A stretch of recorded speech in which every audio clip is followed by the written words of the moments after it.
Comment commencer ce journal?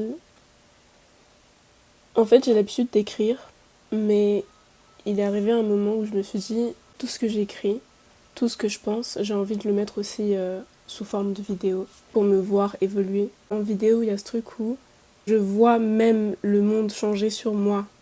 C'est-à-dire que même en fonction de mon apparence, en fonction de peut-être comment je m'habille, comment je parle, mon débit de voix, etc. Je trouve que ça dit beaucoup de choses. Et ou même, par exemple, je sais pas, mon body language, enfin, je suis pas professionnelle, mais je trouve qu'il y a quelque chose de totalement différent quand on se filme en train de parler plutôt que uniquement quand on écrit. Et du coup, je pense que je vais faire les deux. J'aimerais commencer par lire un texte que j'ai écrit assez récemment. Des fois, ça m'arrive quand je sais pas vraiment à qui écrire. Enfin, j'ai toujours été quelqu'un qui adore écrire des lettres aux gens, que ce soit un maire, que ce soit pour mes amis, pour des anniversaires. J'ai toujours adoré écrire des lettres et genre dire à la personne tout ce que je ressens pour elle. Here it goes. On est poussière et l'on redevient poussière. Ce sont les derniers mots que Raphaël a prononcés lors d'une des multiples conversations que nous avons partagées. Quelques syllabes enveloppées dans un linceul chrétien, mais qui résument bien la vie lorsqu'on parle de la mort. C'est dans le calme d'une tempête, et pendant que les étoiles font fi de notre existence, que mes pensées se cristallisent enfin sur papier. Si tu le veux bien, il y a des idées que je souhaite partager avec toi avant que l'on ne redevienne poussière. Peu importe la décadence de mon esprit face à la moyenne, on aura beau me dissuader de trop aimer, de trop donner. Il y a ces moments où le cœur est exposé, à disposition sur un plateau de cuivre ou bien, plaie ouverte au soleil, nul ne pouvant empêcher les âmes sensibles d'y accéder. Les choses humaines sont difficiles à expliquer. Les choses humaines sont difficiles à exprimer. Parce que bien trop souvent, je me reproche la violence de mes émotions, de mes réactions, de mes sentiments pour ceux ou ceux que j'aime. Parce que bien trop souvent, j'avale la profondeur ardue de ma dévotion, pression invisible qui me fait peur. Une calligraphie de vie que je tente de soigner, écriture fourbe que je tente de dompter, par peur de les effrayer.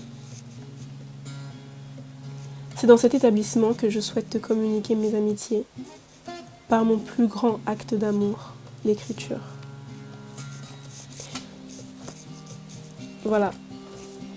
C'est pour ça que je dis que je sais pas du tout à qui c'est destiné. C'est juste des fois il y a des moments où voilà, l'inspiration vient et juste ça fait du bien de poser des mots sur un papier, poser mon âme sur un papier. J'ai l'impression en fait de cristalliser un instant d'inspiration et c'est autant éphémère que les instants qu'on peut passer à faire des activités, à faire des choses, on va dire physiques. C'est aussi immortalisable qu'une photo, le fait d'écrire. Ça immortalise une idée. Et c'est ça que je trouve hyper percutant et c'est pour ça qu'à chaque fois, si j'ai l'idée d'écrire à quelqu'un, des fois je peux écrire à des personnes imaginaires, je sais pas à qui j'écris, mais juste j'écris parce que ça me permet de dire quelque chose sur moi-même à cet instant T. Seulement à ce moment-là, quand j'ai écrit ce texte, je me suis posé beaucoup de questions quant à moi-même et à ma relation à l'amour. Il y a tellement de formes différentes d'amour et l'amour c'est un établissement qui est si grand, si vaste et des fois c'est vraiment difficile de comprendre comment on aime et comment on veut être aimé. Et je pense que récemment, déjà avec les réseaux sociaux, avec tout ce qu'on voit autour de nous, les choses elles vont tellement vite, que ce soit dans les relations amicales ou dans les relations amoureuses, j'ai l'impression qu'il y a ce truc où, ce cycle un peu répétitif où on trouve des personnes qui nous correspondent et dès que ça nous correspond plus, hop, ciao, on saute, on passe à la prochaine. Et je me suis demandé si c'était un schéma de vie qui me correspondait. Pour être honnête, je me rappelle même pas de la dernière fois où j'ai parlé avec un ou une amie de mes rêves, de mes aspirations, pas de mes rêves quand je vais au lit et je vais dormir, mes aspirations, ce que j'ai toujours rêvé de devenir, des choses qui me poussent à continuer de vivre, des choses qui me poussent à continuer d'émettre une lumière sur ce monde, d'émettre une énergie positive encore et encore tous les jours. qui me pousse à me lever les matins très tôt parfois pour faire certaines choses. Ça fait très longtemps que j'ai pas eu cette conversation avec quelqu'un. Et je me suis demandé comment c'est possible. À quel moment est-ce qu'on a perdu l'envie de regarder quelqu'un dans les yeux et de se parler d'âme à âme? J'ai l'impression qu'il y a beaucoup de choses qui sont devenues très artificielles, que ce soit... même moi, à une certaine époque, je me sentais beaucoup plus artificielle que vraie. Mais je pense que c'est parce que d'une certaine manière, je voulais aussi ressembler à quelque chose ou quelqu'un que j'étais pas, simplement pour plaire à un certain type de personne. C'est-à-dire ressembler à un certain type de personne pour plaire à un certain type de personne. Et j'étais pas du tout moi-même, j'étais pas du tout heureuse déjà, j'étais pas du tout satisfaite de comment je vivais ma vie, comment je voyais les choses. Et en fait, de fil en aiguille, je me suis rendu compte, déjà récemment, que j'avais plus envie de tout ça. À partir de maintenant, je me suis dit que j'ai envie de renforcer mes relations et de comprendre beaucoup plus qui sont les personnes qui sont autour de moi. De quoi elles rêvent, à quoi elles pensent. Quelles sont leurs plus grandes peurs, par exemple. Par rapport à l'amour aussi, parce qu'il y avait un passage sur l'amour, je me suis rendu compte récemment que l'amour, c'était un établissement bien plus vaste et encore plus grand que ce qu'on puisse imaginer. Je me suis rendu compte déjà que chaque personne avait sa manière d'aimer, chaque personne a une manière différente d'aimer et une manière différente de vouloir se faire aimer. Que ce soit l'amour platonique ou l'amour, tous les types d'amour possibles. Je parle pas que d'un établissement en particulier. Suite à plusieurs épreuves, on va dire, j'ai été un peu forcée à comprendre comment on aime quelqu'un. Parce que en soi, ça peut paraître hyper simple comme ça de se dire oui, mais j'aime tel, mais en réalité, comment on sait qu'on aime quelqu'un? Et j'ai eu cette réalisation que fallait absolument se détacher de l'ego. En tout cas pour moi, ma manière d'aimer, c'est beaucoup plus une manière, peu importe ce que la personne elle fait, j'ai fait le choix d'aimer cette personne. Et à partir du moment où j'ai fait le choix, je suis face à ce choix, mais aussi face aux conséquences de ce choix. Je peux décider d'aimer une personne, mais il faut que je sois au courant que par derrière, il y a certaines choses qui puissent manquer, parce que la personne n'est pas en situation de me donner certaines choses ou qu'elle n'est pas en situation de m'apporter tout ce que moi je lui apporte. Mais j'ai fait le choix d'aimer cette personne et je peux que faire face aux conséquences de ça. Et pour moi, on ne peut pas aimer quelqu'un et lui demander la lune en retour. Pour moi, c'est possible d'aimer, même si c'est de manière platonique ou de manière romantique, même si c'est des relations, je sais pas, familiales, tout ce qu'on veut, amicales. C'est possible d'aimer quelqu'un et que la personne ne nous aime pas autant et ne nous donne pas autant que nous donne. Mais à partir du moment où j'ai fait le choix moi-même d'aimer cette personne, j'accepte les conséquences et j'accepte le fait que ce soit pas forcément réciproque. Après, on peut commencer à mettre des barrières et à faire attention à pas trop se faire bouffer son énergie ou ce genre de choses. Il n'y a pas forcément de contrepartie. Je pense que c'est quelque chose de très singulier d'aimer quelqu'un. Et c'est quelque chose de très singulier de se faire aimer. En fait, j'ai l'impression qu'avec les réseaux sociaux, le message qu'on donne surtout aux gens, c'est de s'en foutre. Il faut s'en foutre si une personne te traite pas de cette manière, si une personne te traite pas de cette manière, si la personne te paye pas tant de choses, et laisse tomber. Alors que en soi, c'est quelque chose de tellement... moi, ça me donnait une vision de l'amour tellement égoïste, comme de quelque chose où s'il n'y a pas de contrepartie, s'il n'y a pas de quelque chose qui me revient, je peux pas aimer. Ce que je comprends de ce message, c'est j'ai le droit d'aimer qu'à partir du moment où l'autre personne elle-même autant en retour, voire plus. Et je me suis posée, j'ai réfléchi et je me suis dit, est-ce que c'est vraiment de cette manière que j'ai envie de faire les choses? Est-ce que réellement c'est une mauvaise chose de voir une personne et de vouloir beaucoup donner, ne serait-ce que pour voir un sourire se dessiner sur le visage de la personne? Est-ce que c'est une si mauvaise chose de ne pas avoir l'amour de la personne en retour, mais de quand même voir le meilleur en elle et d'être capable d'aimer absolument tout ce qu'elle fait et tout ce qu'elle fera, peu importe si on est blessé. Et je trouvais que récemment, il y avait beaucoup ce truc où on met la faute sur l'autre personne alors que c'est nous qui avons décidé d'aimer. C'est nous qui mettons beaucoup d'attentes sur une personne, qui mettons beaucoup de... toute cette bonne volonté, et on attend beaucoup de choses en retour parce que nous, on sait qu'on donnerait tout ça. Sauf que les gens autour de nous, ils sont pas forcément prêts à faire tous ces efforts-là pour nous. En fait, au final, dans toutes mes relations amicales, où j'ai eu l'impression de beaucoup donner, de beaucoup être présente, que ce soit émotionnellement ou physiquement, et c'est moi qui, à un moment donné, ai fait le choix d'aimer cette personne et de lui donner mon attention, mon affection, etc. Et que même si je le reçois pas en retour, c'est pas une chose grave. J'ai souvent décidé d'aimer les gens, mais j'ai aussi décidé d'arrêter de trop donner. C'est-à-dire juste mettre une distance. Parce que c'est sûr que quand on est une personne qui laissons notre cœur à disposition, ça peut être encombrant d'avoir ce rôle de sauveur ou de sauveuse. S'il y a une chose que j'ai aussi appris récemment, c'est le fait de passer du temps toute seule. C'est pas une chose que j'ai appris récemment parce que je le fais quand même depuis un certain temps. Enfin, je veux dire, j'avais 15 ans, j'allais me taper des cinémas toute seule. J'allais faire mon shopping toute seule pendant qu'il y avait des groupes qui se formaient un peu déjà dans la classe, tout ça. Mais j'ai beaucoup eu des moments de solitude où j'ai eu le temps de cultiver. On va dire que la différence entre avant et aujourd'hui, c'est que avant je le faisais par défaut. Je le faisais parce que j'avais pas forcément le choix, j'avais pas forcément tous ces amis et toute cette attache. Et aussi j'étais quelqu'un de très timide, donc j'avais pas forcément l'occasion de vraiment créer quelque chose de proche avec les gens. Mais au fur et à mesure, j'ai développé une personnalité beaucoup plus ouverte.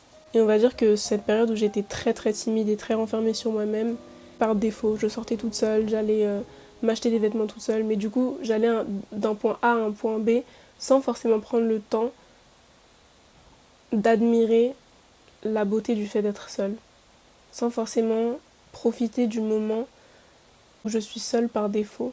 Dans le sens où je me sentais triste pour quelque chose que, au fond, plus tard, j'aurais voulu prendre beaucoup plus de temps à essayer de comprendre, à essayer de rentrer plus en profondeur dedans, profiter de ce moment en fait.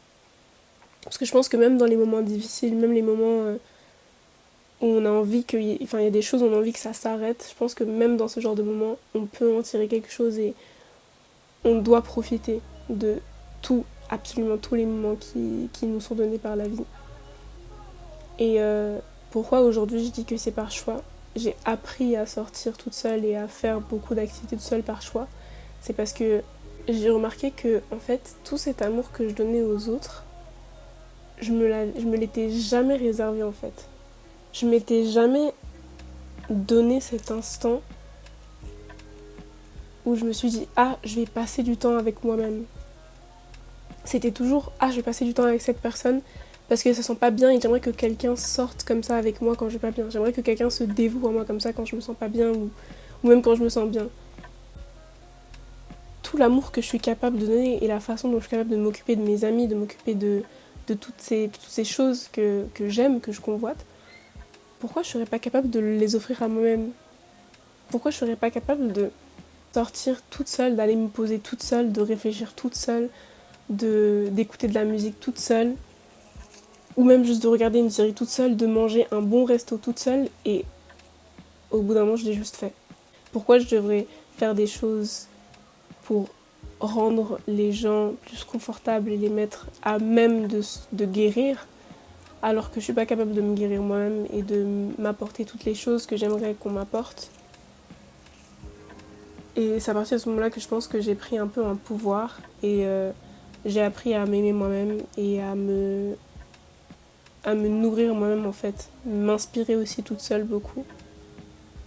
Et je trouve que c'est une belle chose, être capable de se regarder dans le miroir et d'être fier de ce qu'on a vécu. C'est une chose extrêmement importante. Et je pense que tout le monde devrait expérimenter ça au moins une fois dans sa vie, être seul.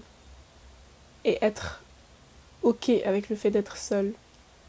De cultiver sa solitude et de faire grandir sa solitude, pas de manière néfaste ou négative, pas de manière à ce qu'on finisse dépressive, mais de la cultiver de manière à ce qu'on se rende compte que on est capable d'être seul, on est capable de se rendre utile à soi-même, mais aussi qu'on est capable de vivre avec les autres parce qu'on est capable d'être seul. Et à partir de là, il y a beaucoup de choses qui deviennent beaucoup plus simples, c'est-à-dire que même les relations avec les gens, elles deviennent tellement plus... On se rend compte que peu importe si demain les mêmes personnes sont là ou pas, dans tous les cas, j'ai moi-même. Peu importe si demain il y a telle ou telle personne qui sera plus là, je sais que je suis capable de me faire remonter toute seule. On développe une attache par rapport à nous-mêmes qui est beaucoup plus positive et une attache par rapport aux autres qui est beaucoup moins toxique, moins négative. Et je pense que beaucoup de personnes doivent faire cet effort, vraiment prendre un gros plongeon dans l'océan de la solitude. Parce que quand on passe du temps regroupé avec beaucoup de gens, quand on n'arrive pas forcément à être seul, il y a beaucoup d'idées des autres qui deviennent nos propres idées. Il y a beaucoup de billets qui deviennent nos billets, alors que notre individualité, elle peut apporter aussi beaucoup de choses. Elle peut aussi influencer. On doit être capable de pouvoir s'influencer soi-même, de pouvoir se donner beaucoup de choses à soi-même. Du coup, voilà, merci. Je sais pas du tout quand est-ce que sera le prochain épisode de mon journal, mais je vais essayer peut-être de mettre des vidéos je sais pas, comme une sorte de vlog par-dessus, mélanger un peu les trucs, faire des... Je trouve que ça serait assez... faire un truc un peu plus complet que juste moi qui parle. Ça serait beaucoup plus judicieux, non? Du coup, voilà, on verra. Mais voilà. Je me suis réveillée un peu ce matin avec un sentiment de... I was feeling blue. Je sais pas si ça se dit.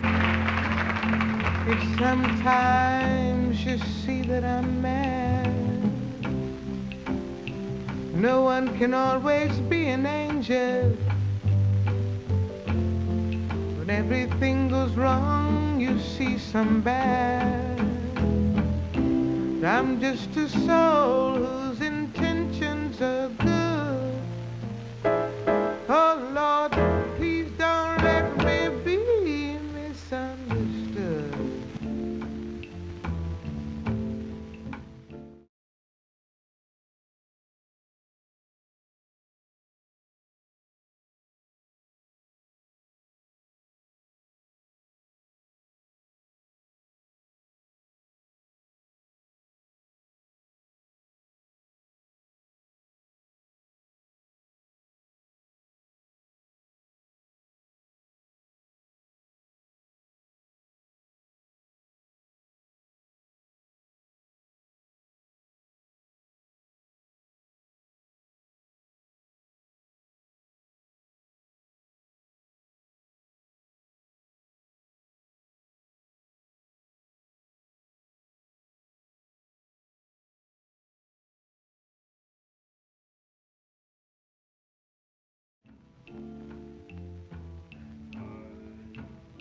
As you know, the Animals had a hit with this tune.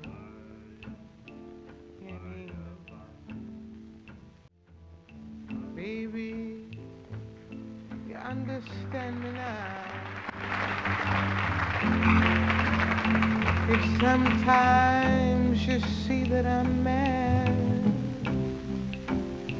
no one can always be an angel. When everything goes wrong, you see some bad. I'm just a soul who